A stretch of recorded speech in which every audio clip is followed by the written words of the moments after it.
Good day, I'm Dr. Zane Stevens, an endocrinologist at Christian Barnard Memorial Hospital in Cape Town. This series of case studies aims to translate the starting insulin program into everyday clinical practice. We will be applying the theory from the modules to simulated but real-world based situations we and our patients encounter in the management of their type 2 diabetes. Today's patient is Zara Hendricks. She's 63 years of age and has been living with type 2 diabetes for the last 5 years. She works as an office administrator in a small clothing factory and was diagnosed with her diabetes on the basis of a screening A1C of 8.8% when seeing her GP for an unrelated bronchitis against the background of a very strong family history of type 2 diabetes. The diagnosis was initially a very big shock to her, especially having seen the damaging effects that this condition had on other family members, and so she was initially extremely motivated to make the necessary changes to her lifestyle together with starting therapy with metformin.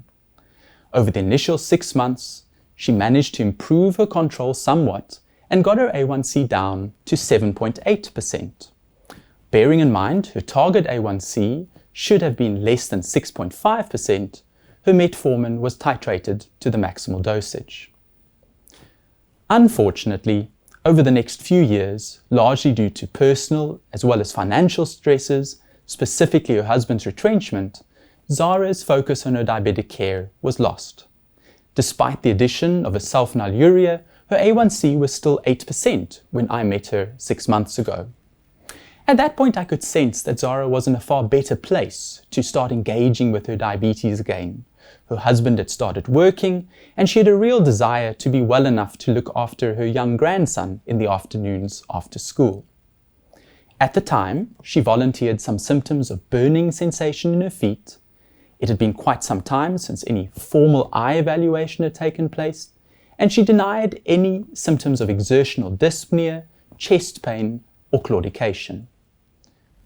On physical exam, she weighed 89 kilograms at a length of 1.72 meters, resulting in her body mass index being in the obese range at 30.6. Her blood pressure was fortunately well controlled at 130/75 on a single agent in the form of perindopril 5 milligrams, and her foot exam was notable for absent ankle reflexes, reduced vibration sense at her toes, but normal pulses. The rest of her systemic examination was within normal limits. And so we discussed the options for glucose control at the time, including what her medical aid would be most likely to reimburse. And these possibilities included an injectable GLP-1 therapy versus the addition of a third oral agent, either a DPP-4 inhibitor or an SGLT2 inhibitor. And we settled on a 6-month trial of adding the DPP-4 inhibitor together with better engagement in the required lifestyle changes, specifically focusing on calorie restriction. I now saw Zara this last week for her scheduled follow-up and to review her biochemistries. She has been doing her very best in terms of lifestyle changes and has managed to lose 2 kilograms since I last saw her. She had no new symptoms to report, and her physical exam was largely unchanged from previously. And so these were the latest laboratory investigations. Unfortunately, her glycemic control, despite the additional agent, had actually deteriorated, and her A1C was now higher at 10.1%. She still has completely normal renal function with a normal creatinine of 80, and a screen for albuminuria was negative. Her lipogram found an elevated total cholesterol of 5.6, triglycerides of 1.7, a low HDL of 0.9, and an LDL above target at 3.2.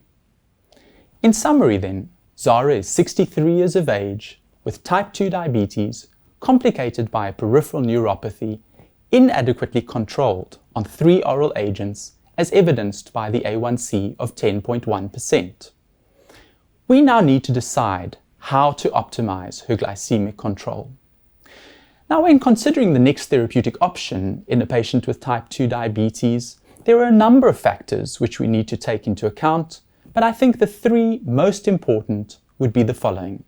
Number 1, does the patient have existing cardiovascular disease, yes or no. This would mean that there could be a compelling indication to consider an agent with evidence for secondary prevention of cardiovascular disease. And we now have very good data for certain GLP-1 agonists as well as SGLT2 inhibitors where this is concerned.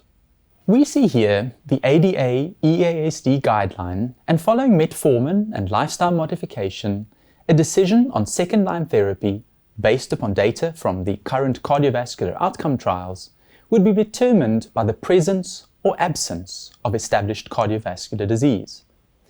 In those patients with predominantly atherosclerotic cardiovascular disease, a GLP-1 agonist would be the treatment of choice. Where heart failure or chronic kidney disease predominates, an SGLT2 inhibitor should be considered. Where we have no evidence of existing cardiovascular disease, we would follow a rational, individualized approach in selecting a second glucose-lowering agent. Number 2, how far are we from the individualized target A1C for this patient? In other words, how potent would the next glucose-lowering agent need to be? Here we see a summary of currently available non-insulin glucose-lowering therapies, comparing their impact on A1C, weight, and their relative risk for causing hypoglycemia. Now, in terms of glucose lowering, we can appreciate that the most potent agents are the GLP-1 receptor agonists, and that the DPP-4 inhibitors have the lowest impact on A1C. I'd like to just point out that gliclazide, the sulfonylurea of choice in South Africa, would lower the A1C by approximately 1%. And then number 3, the acceptability or practicality of the treatment for this specific patient. When we have buy-in from the patient, they are far more likely to remain adherent and therefore reach their individualized goals. Studies assessing patient adherence have identified the following factors that are associated with reduced adherence. Some of these factors would include polypharmacy and very complicated treatment programs, therapies that result in weight gain and the risk of hypoglycemia, as well as the obvious economic impact that any treatment choice might have on a patient. While on the other hand, simpler treatment programs, drugs with lesser impact in weight gain, as well as patient education were factors that were seen to lead to improved adherence.